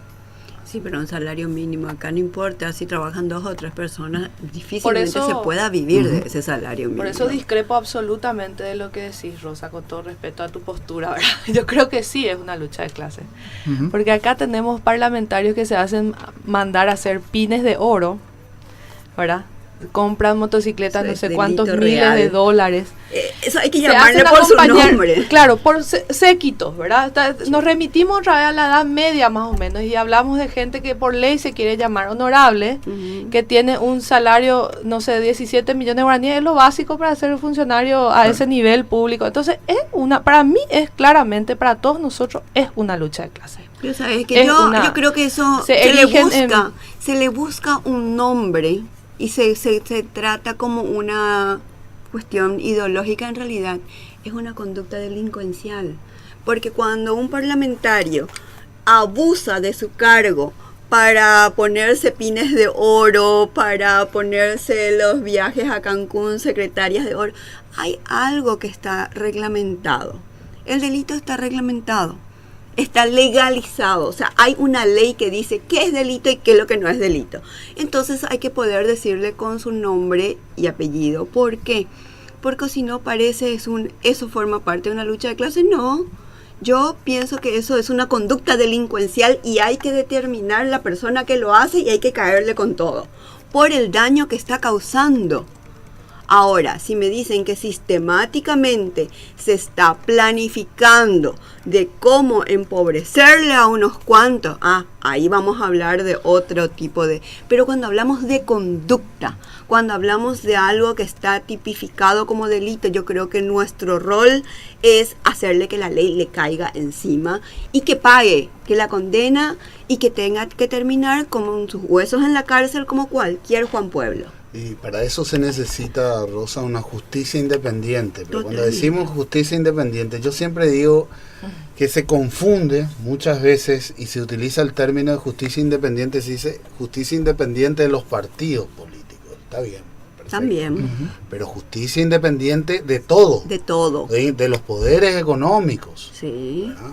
¿Cómo Porque, puede? o del poder, porque al final de cuentas un parlamentario es un hombre que accede a un espacio de poder muy importante, ¿verdad? Y detrás de suyo hay un partido, hay intereses económicos. Entonces, lógicamente, si vos tenés luego nuestro sistema constitucional, son de nuevo los parlamentarios los que juzgan si los jueces y los fiscales trabajan bien, ¿verdad? Entonces, evidentemente hay ahí un problema. O sea, tenemos una justicia que no es independiente, tenemos una justicia deficiente, y todo esto se manifiesta, y cuál es, digamos, el resultado es la impunidad. Totalmente. La impunidad de los sectores que pueden, digamos, manipular o acceder a influenciar dentro de ese sistema de justicia.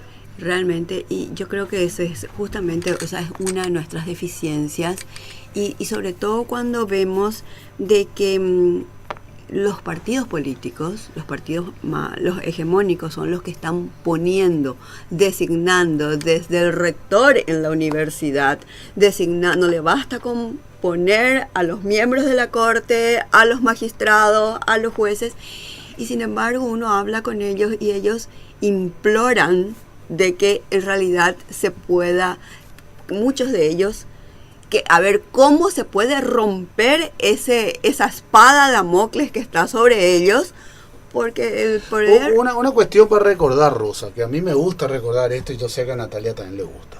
Nosotros tuvimos ministros de la corte corruptos, Sí. Ladrones sinvergüenzas, que salieron, dijeron, renunciaron, y están se libres. quedaron. Ese tipo debería estar en la cárcel. Y se quedaron Nos preocupamos con lo que robaron. Y la prensa no está haciendo el seguimiento. Nosotros también tenemos que reclamarle a los Sí. medios de prensa. ¿Qué pasó con Núñez? ¿Qué pasó con los anteriores? Barrios enteros apropiados. Con los anteriores, ¿verdad? ¿Qué pasó con ellos? O simplemente vamos a ver cómo viven los fiscales y cómo viven los jueces. ¿Qué autos tienen? ¿Qué casas tienen? Que respondan cómo compraron eso. ¿Con cuánto un entraron y con salario cuánto salieron? que es decente, pero que no es para ser millonario. Entonces, están robando, y ahí yo creo, si nosotros nos centramos, Sí. porque es muy fácil decir, yo me quedo 10 años en el poder como ministro de la corte o como juez, y después si me sacan, ¿qué me importa? Voy a tener influencia dentro del sistema judicial, voy Y a nunca poder te ejercer la quitan lo profesión robado. de una manera privilegiada sobre el resto de los profesionales, y voy a seguir ganando plata. Y voy a seguir utilizando esa maquinaria. Ahí es una de las cuestiones que a mí siempre me intriga, que la gente se le hace juicio político a los ministros de la corte, y sí, se le sacó, y después ¿Cuál es se la va a su forma? casa. Y eso, ahí entramos como ciudadanía. Justamente ahí entramos como ciudadanía. Romper ese pacto tácito de impunidad que tiene esta gente. Hacer que ese pacto no les funcione. Saliendo a las calles. Haciendo lo mismo que se hizo con Froilán. Bueno, Froilán, por ejemplo, unos minutos, ¿verdad? Pisó la cárcel de Tacumú. Pero ahora tenemos que volver a meterle adentro. Eso es lo que tenemos que hacer como ciudadanía. Todos tenemos que salir. Concuerdo plenamente con el doctor, que realmente allí es lo que tenemos que darle el seguimiento, romper ese pacto de impunidad, que no les funcione más el negocio, que ya no les funcione esto. Algo tan particular, y discúlpeme que yo con mi amor al deporte también suelo meter muchas veces, y se dio, pero demuestra un poco también lo que es la justicia paraguaya, que tiene tanto por corregir. Nosotros acá nos vimos muy inmiscuidos en el caso de la FIFA, por Juan Ángel Naput y por Nicolás Leos. Y nosotros lo vimos, por ejemplo, a un Nicolás Leos que se vio él resguardado en un hospital que era de su propiedad, alegando una enfermedad que seguramente también era verídica, nadie puede negar eso, pero como escondiéndose él y tratando de usar eso como escudo para no ir a que se le juzgue donde tiene que ser juzgado, y con una justicia paraguaya también ayudándolo y cubriéndolo en ese Esa gente momento. jamás sería juzgada en nuestro sistema. O sea, esa gente como los nombres que vos diste y mucha otra gente, es prácticamente imposible digamos, salvo algún caso muy excepcional, pero no cree que gente de ese sector pueda llegar a ser, digamos, sometida a un proceso judicial y condenada ejemplarmente. Eso en nuestro sistema no existe. Pero a mí me llamó poderosamente la atención porque no era ante cualquiera, sino ante el papá grande, como se le tiene, Claro, se le tiene miedo, a la justicia americana. Que para ellos no son nadie acá. Claro. Napú y Leo no son importantes allá, son importantes acá. Me llamó poderosamente la atención eso. Y es simpático también, o es importante buscarle una respuesta a cómo yo, Juan Pueblo, puedo denunciar o puedo controlar al que es el encargado de dictaminar justicia. Porque la justicia es muy desigual en este país también. Y parece que es algo que se sabe. ¿Cómo yo puedo denunciar a ese que es el encargado de meter presos a los que tienen que estar presos? Bien, yo creo que surgen acá luego unas infinitas preguntas así. No, lo que pasa es de que cuando abordamos este tipo de temas son demasiado aristas que tenemos que tocar, porque realmente hablar de corrupción, hablar de impunidad, hablar de gente que todo lo puede, hablar de eso de que planificaron luego nuestro adormecimiento como sociedad. Bueno, son muchos temas, muchos años, muchos gobiernos, muchas historias, y encima muchas de ellas las conocemos, las vivimos. Es muy difícil, solamente, como nos decía Dardo hace un rato, a ver cómo de cada arista poder ir profundizando. Porque realmente si nosotros tenemos que construir eso, bueno, que le caiga a cada uno, y bueno, ¿cómo hacemos para que termine la impunidad? Porque posiblemente al no ser juzgado es donde viene la historia total. Yo asumo un cargo, me enriquezco en el cargo, si me pillan, renuncio al cargo y viva la pepa. Dentro de unos años se van a olvidar. En unos años se van a olvidar. Hice tráfico de influencia, enriquecimiento ilícito, todos los delitos habidos y por haber. Tiro la bombita de humo a otro lado y que hablen de eso, que yo me voy por mi lado. Claro. Más o menos esa es la... Vos tocaste el tema de Ibáñez, todo, la gente ya se olvidó. Sí, oyente al aire, dice, vamos a darle entrada. Adelante, buen día. Rosa, yo otra vez. Sí. Estaba escuchando lo de la política de adormecimiento. Decime una cosa, ¿quién es el que está instalando este tema de la reelección? La prensa. Porque ¿quién le quiere reelegir a esa gente? Vos al que le preguntás, nadie quiere saber nada de esta gente. Y todo el día vapuleando con el tema de la reelección, que van a hacer cambio a la Constitución, que enmienda, que esto, que aquello. Para alguien que nadie no le soporta, porque yo no sé si los 3 candidatos que están ahora en puja, nadie le soporta ya. La mayoría del pueblo queremos ver gente nueva, gente renovada, gente con principios. Estamos hartos de esta gente. Y sin embargo la prensa todo el santo día le llama. Entonces la gente no sabe más qué es lo que es su derecho, qué son sus obligaciones. La mayoría del pueblo está anestesiado porque no sabe cuáles son sus derechos y sus obligaciones. Eso nomás otro puntito más dentro de toda esta maraña. Gracias Sonia. Gracias a Ángel también, que todavía nosotros no le citamos. Hoy acá hay Ángel, es el que tiene que estar lidiando ahí con los teléfonos, nos tiene que estar pasando. Nosotros tenemos que cortar un poquito nuestra conversación. Si decimos algo que no le gusta, nos cierra el micrófono. El poder del micrófono. La censura. La libertad de prensa. Bueno, pero yo creo que de verdad estamos tocando unos temas que posiblemente no va, cuando hablamos de reelecciones es otro tema, otro programa, y seguramente no solamente un programa de radio le vamos a tener que dedicar, sino más de un taller, seminario, congreso, porque cada tema tiene que ver con lo que vamos a vivir como sociedad.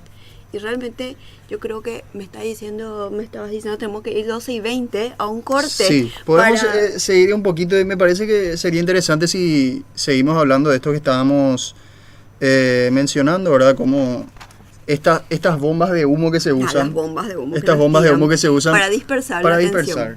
Tenemos que otorgar de alguna manera esas herramientas, hablar de esas herramientas, por ejemplo, en algún momento que tiene la ciudadanía para saber discernir eso. hacer de alguna manera un empoderamiento ciudadano para poder instalar esa conciencia crítica. De alguna manera eso ya se va encendiendo. No todo es tan malo, ¿verdad? Claro. Estamos saliendo a las calles, se está conquistando muchas cosas. Esta ley de acceso a la información pública, por ejemplo, una de las conquistas ciudadanas, hay que ir sacando a flote todo lo que estamos consiguiendo también, obteniendo a partir de esto. Positivamente tenemos que verlo también como un empoderamiento ciudadano. No, pero de hecho, eso de decir, bueno, al principio éramos 3, después fuimos 30, después fuimos 300, y sí, se siente eso, pero también hay una deuda institucional, una deuda de que no solamente seamos los ciudadanos individuales los que salimos a agruparnos para reclamar, también hay una deuda institucional, un parlamento que tiene que acusar recibo, un poder judicial que tiene que acusar recibo, municipios enteros que tienen que acusar recibo. Si no, sucede que el FONACYT es un claro ejemplo de cómo se logró, gracias a la presión ciudadana, se logró darle un recurso importantísimo a la educación.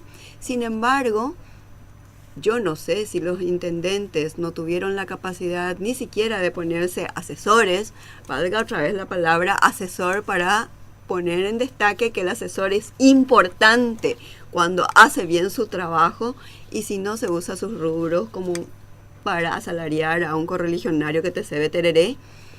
El FONACYT es un ejemplo importantísimo de cómo a veces no es falta de rubro, sino es desvío de ese rubro a utilizar a otra cosa. O sea, la deuda institucional existe. Por eso que hablamos de corrupción enquistada, institucionalizada, tentáculos de corrupción, historia de corrupción. Y ya se sabe que no es un país pobre, sino que mal administrado. Parece que esa idea está más que sentada. Entonces, ahí hay que dar el siguiente paso. ¿Cómo hacer para designar mejores administradores? Juanchi parece que está haciendo así, hace con la cabeza, tiene cosas que decir, toma aliento, creo que se le ve así como una cosa que quiere hacer unos embistes. Me quedé pensando, no somos pobres, Paraguay produce muchísima riqueza. Nosotros tenemos, todo el mundo habla del crecimiento económico en el Paraguay, los economistas, Herken dice que luego que estamos mejor que no sé quién, que todo el mundo... Falta traducir eso al precio de las verduras. Pero te vas acá a 2 cuadras en pleno centro de Asunción, no tenemos cloaca. Y eso es porque algo no está funcionando. O sea, claro, pero hay que también entonces, ¿por qué pasa eso? Sí. Es ese país que tenemos que construir. Falta traducir los números de la carpeta donde estamos evolucionando económicamente al precio de la banana y la manzana. ¿Qué es evolucionar económicamente? O sea, ¿para quién está evolucionando económicamente? ¿Quiénes son los que se quedan con todo el dinero y qué pasa con el resto? Eso es lo que hay que ver. Y cuando hablamos de la responsabilidad institucional, sobre todo, también es ver un poco quiénes y qué condiciones se ponen para que la gente pueda disfrutar de la banana, pueda disfrutar de la plaza, pueda disfrutar de las condiciones, quiénes la van a poner. No somos los individuos, es la institución, es el Estado. Y el Estado somos todos. O sea, hay una responsabilidad supra, que es el Estado. Y el Estado, ¿quiénes somos? Y cada uno de nosotros. Entonces, esa construcción colectiva es la que nos está faltando. Pero posiblemente nos falta a nosotros, como individuos que estamos empujando un colectivo que se llama sociedad y que queremos que asuma su rol, pero también le falta a los políticos en función de cargos. Muchos de ellos que entran y con total desparpajo todavía no rinden cuentas, todavía no son conscientes, y ahí viene la espada de la impunidad o no, ¿verdad? No. O cortamos la impunidad o seguimos con los malos administradores. Y ahí también entra el tema del poder que tenemos como ciudadanos, de saber elegir a esos administradores. O sea, el voto pues no es un premio o un castigo, es a ver quién nos va a gobernar en ese ámbito. Mucha gente dice, se merece, hizo bien, no se merece que sea un voto castigo. No, estamos viendo a quién elegir que nos va a gobernar en ese ámbito. No sea elegir el al menos poder ejecutivo, legislativo, al menos malo. municipio. Estamos viendo quién va a administrar esa institución. No elegir al menos peor, sino la propuesta más conveniente. Empezar a votar propuestas y proyectos realmente, ¿no? ¿Verdad? No personas. Así mismo.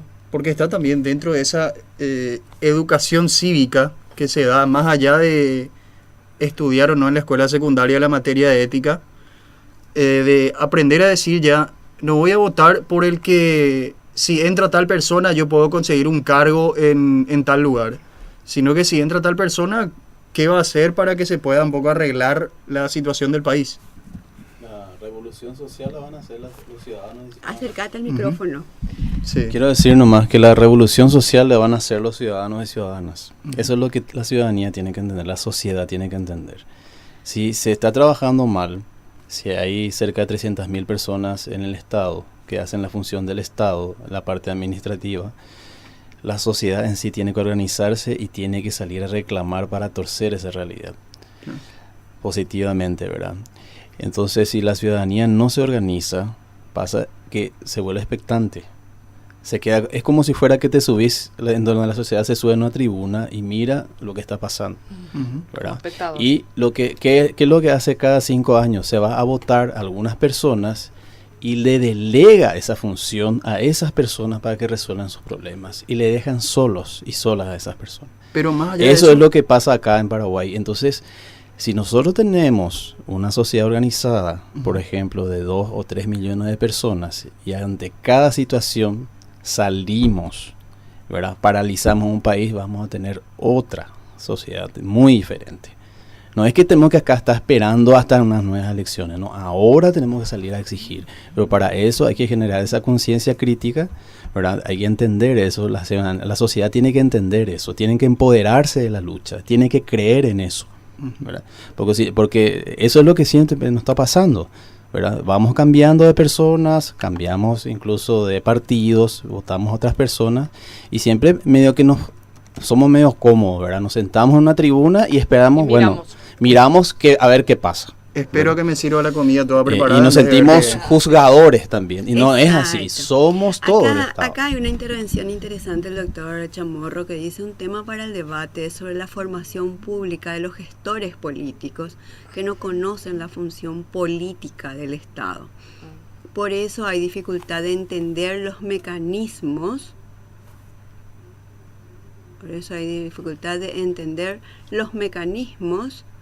Del Estado. Lo programático también no resuelve porque los partidos tienen interés. Claro. Ahí está el punto. Es una utopía de pensar de esa forma. No hay un modelo social sin formación educacional que hoy es utilizada de interés económico, con un interés económico. Realmente se nos va el programa, son las 12:25, tenemos que hacer un corte porque después tenemos que volver para la despedida, así que vayan pensando las palabras finales, por favor. Así es. Cuando volvemos cada uno nos da la solución para llevar el país adelante. Y ya arreglamos todo el país. Hoy arreglamos el Paraguay. Perfecto. Pequeño corte y volvemos enseguida. 1300 AM.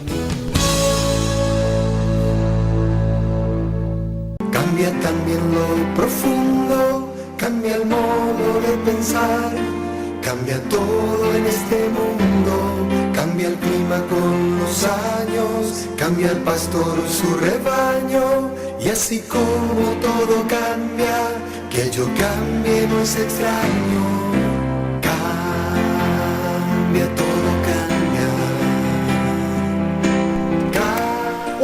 Bueno, creo que el programa se nos está yendo, son las 12:27, nos dice el reloj, así que bueno, Natalia, decinos unas palabras, lo que nos decías recién, a ver cómo vamos a hacer para salir al paso a estos roedores de presupuesto.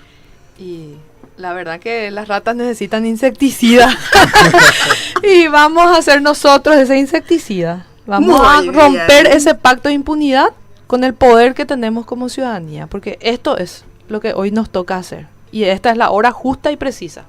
Bien, Natalia. Totalmente. Juanchi.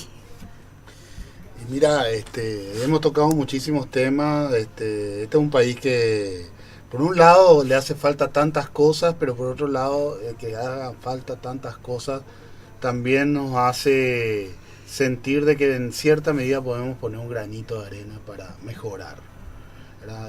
No es fácil, pero seguramente es un trabajo que va a llevar su tiempo. Pero yo creo que hay avances, a pesar de una visión negativa que de repente uno tiene y está un poco cabizbajo.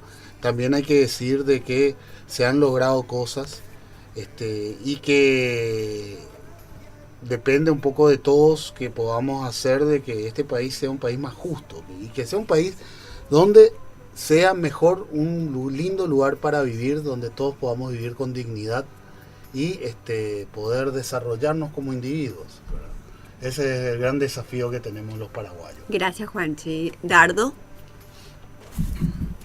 Sí, coincido así básicamente con los compañeros, ¿verdad? Creo que como sociedad nos falta todavía seguir generando esa conciencia crítica. Ojalá seamos más, ¿verdad? Y hay que seguir generando esa unidad dentro de esta gran diversidad que existe en nuestro país. Y hay que generar también la organicidad, creo yo, ¿verdad? Si es que la sociedad en sí no se organiza, no se empodera, ¿verdad? No sale a manifestarse contra las injusticias, no vamos a cambiar esto, ¿verdad? O sea, eso es lo que hay que convencerse y no seguir esperando cada 5 años de que alguien, una estructura, un partido, ¿verdad? Que nos va a resolver el problema, ¿verdad? Esa lógica creo que es que tenemos que empezar a desestructurar y empezar a darnos cuenta, ¿verdad? Que tenemos que salir, ¿verdad? Ante tantas injusticias que está sucediendo en este momento en nuestro país, ¿verdad? Entonces, yo creo que hacia eso vamos, ¿verdad? Bien, gracias, Dada. Acá el doctor Chamorro dice, felicitaciones a todos los que debatieron en el programa de hoy, dice. Yo también quiero agradecerles la presencia a ustedes. Vamos a ver, se nos quedó corto el programa porque cuanto más va terminando parece que van surgiendo más temas que hablar. Agradecerle a Ángela, Ramonita, a Neri, que nos estuvieron asistiendo en todo momento. Totalmente. Juan José, un gusto compartir contigo hoy y con la audiencia. Así que nos despedimos por hoy hasta el próximo domingo. Así es. Y seguimos trabajando durante toda la semana. A full. Vale. Un saludo a la audiencia. Volvemos el próximo domingo a partir de las 10:30 de la mañana.